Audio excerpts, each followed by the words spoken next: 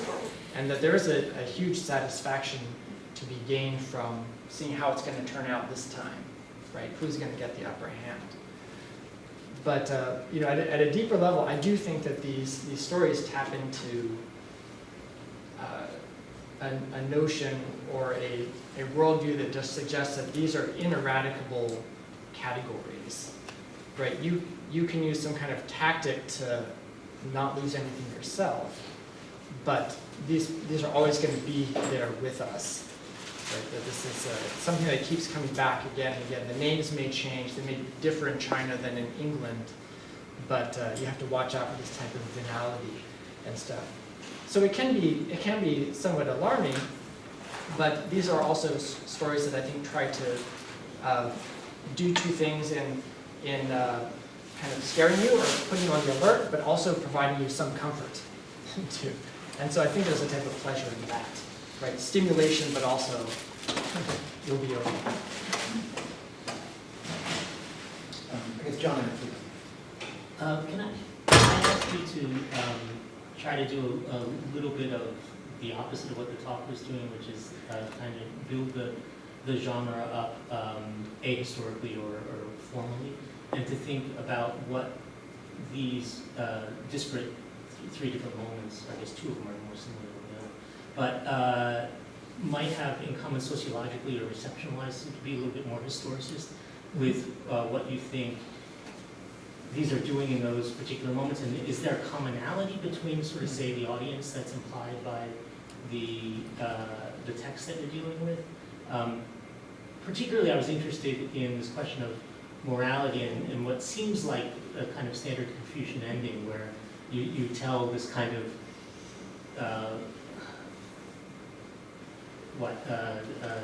sexy plot, and then it's okay because at the end everybody gets the retribution or whatever, or because you're sort of educating people, right, and giving them that moral education.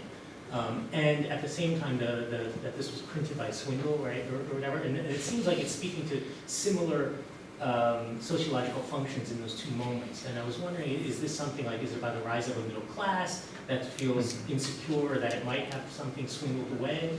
Is it about the insecurity of corrupt government, and that under such regimes we feel like we might have something swindled away? Like I just don't.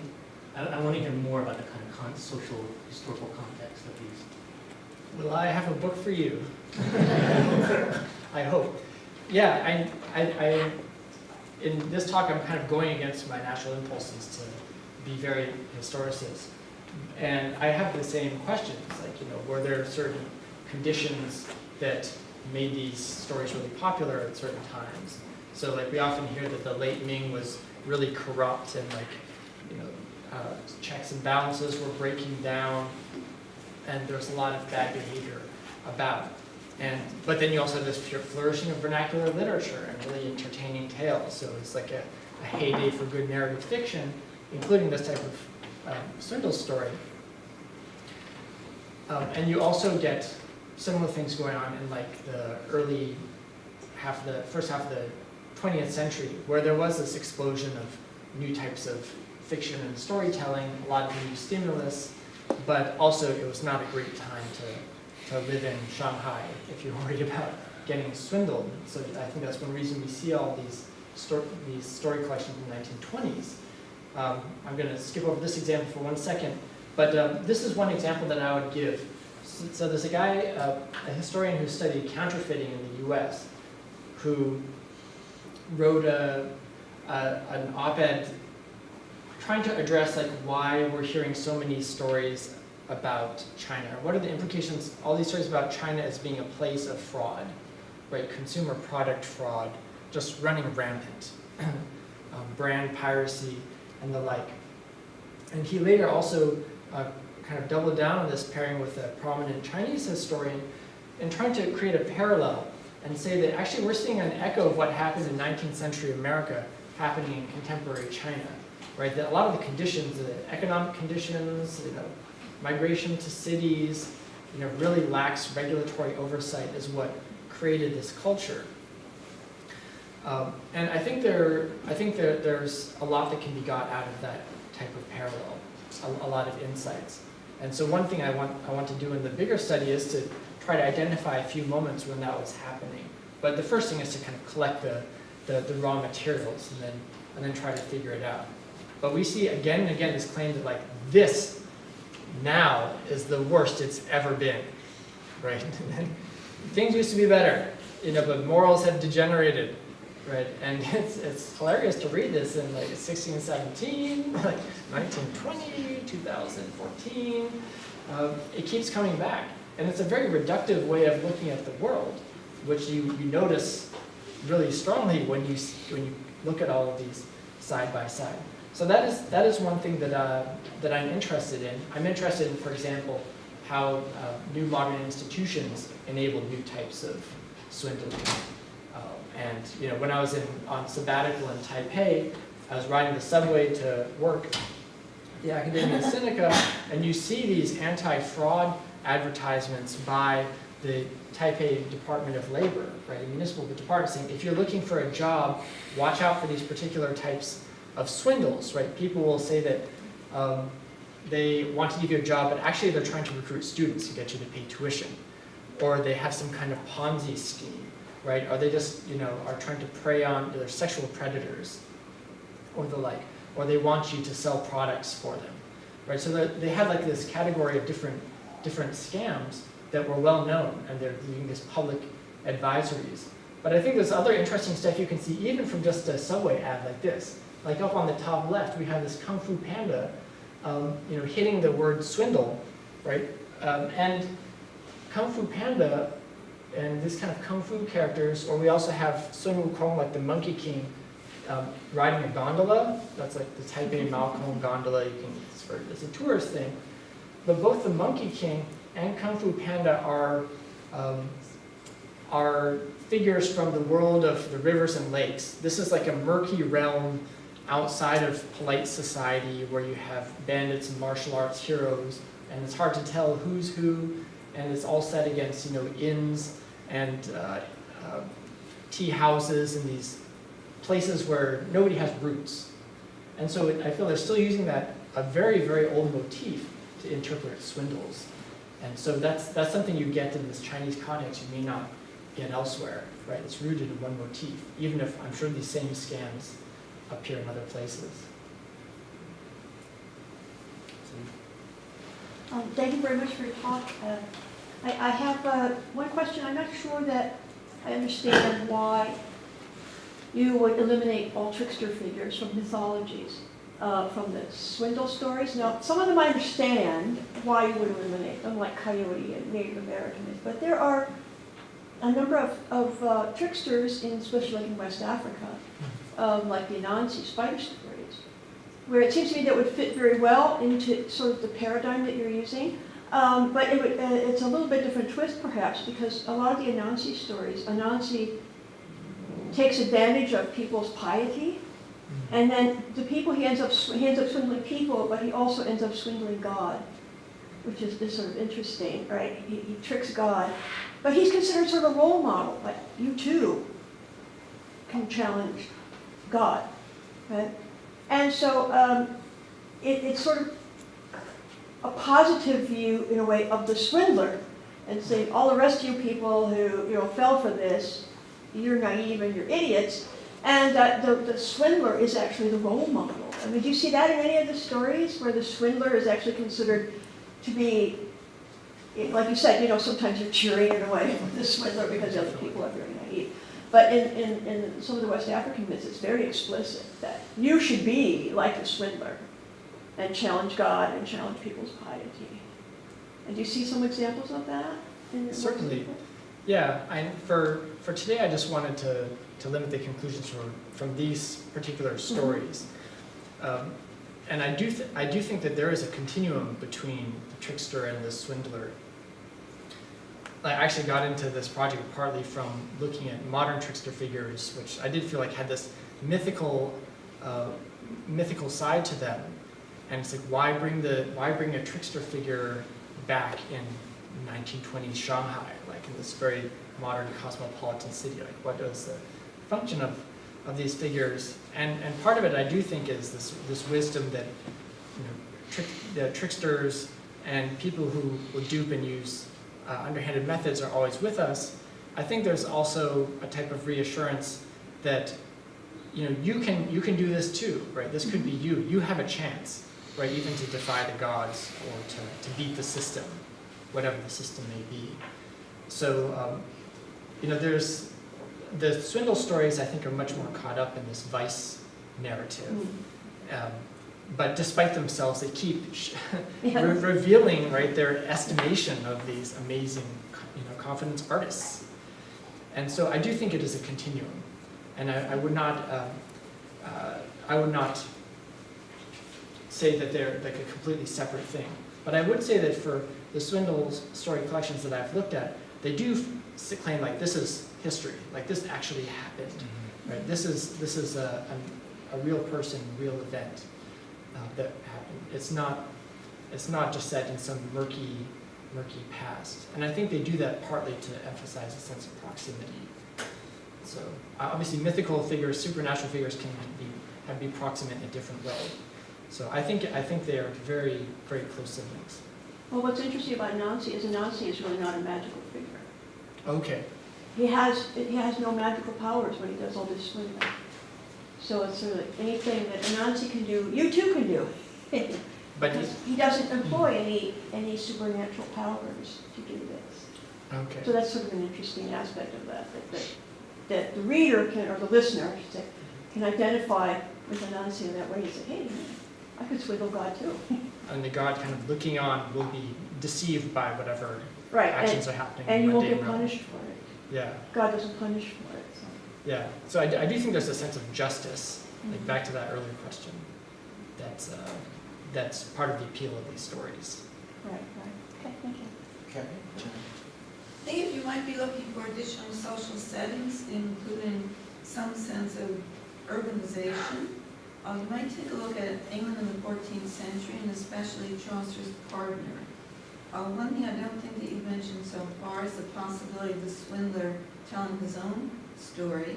I think if I understand correctly, you were describing a set of swindle narratives told by more or less omniscient and moralizing author who's kind of present, especially at the end. Chaucer's partner describes his own swindles. For example, he has an old pillowcase, and he says that this is the veil of the Virgin Mary, in order to get people to go and give him money so that they would feel that they're participating in religious ritual, parting, and that kind of thing. But I think there's a mixture there of somebody who is slick, relatively urbanized, taking advantage. He hopes of people who are more simple country folks. However, it doesn't work, and that comes back to Izzy's point, I think, that a lot of the narratives from other contexts, maybe than the ones that you've described, will show the swindler getting his one-upsmanship, and there's somebody equally smart who can turn the tale. Yeah, I'd agree. The swindler, the kind of the Spanish picaresque tale of Buscon is also the swindler telling his own story, and it's often very abject. He learns from other swindlers and he becomes a boy swindler himself. He usually gets the short end of the stick, though. So yeah, I feel like there's similar things going on, and you do see examples of that. But in these particular collections, they frame it in a completely different way. But I agree that you do find like similar deceptive figures doing their own like apologia or just presenting it as autobiography for our consideration. So thank you for that reference. Yeah, so I'm wondering to what extent we can read these stories as almost kind of a conservative social gesture in some ways. And I sort of, to contextualize that and also to sort of show you where this idea is coming from, these stories you're speaking about remind me a lot of a genre of medieval Arabic texts that were being produced in Baghdad in like the 10th and 11th and 12th centuries, in which the authors, who were themselves often sort of major intellectual figures in their own right, were very concerned with taxonomizing, to borrow that word, people who behave badly in social situations, people who brag about their money, people who come to a dinner party and stay too long or don't observe the proper rules of manners and etiquette. These relatively minor infractions, but seemingly of great concern and interest to people in Baghdad at this time. And these stories have been read as a way of reflecting certain anxieties about social mobility in Baghdad and changing notions of social class. And so I'm wondering to what extent could we read these Swindle stories as themselves a kind of,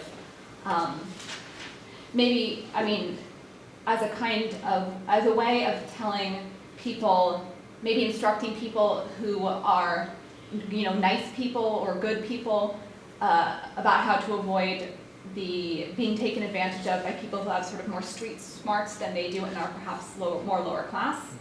or come from a lower social rank. So I wonder if these stories are also a way of enforcing a kind of social system or social structure, or maybe showing the dangers of the breakdown of a certain established social order. And if this maybe in some ways could differentiate these stories from the sort of mythological tricksters that you were speaking about, if you see a social context for these as well. Yeah, and Richard King's book definitely talks a lot about gentlemen, right? So people of a certain social class who presumably have something to lose. And the sharpers will often present themselves as gentlemen, but they're really lower class, and don't be deceived by their clothes. So I'd say definitely in a lot of these stories you do see that type of anxiety. And I would have to say for right now, I don't know too much about the readership of these stories. I think Barnum, I wouldn't say he tried to appeal to the lowest common denominator, but he was, the more eyeballs the better. Like he was happy to speak to everybody.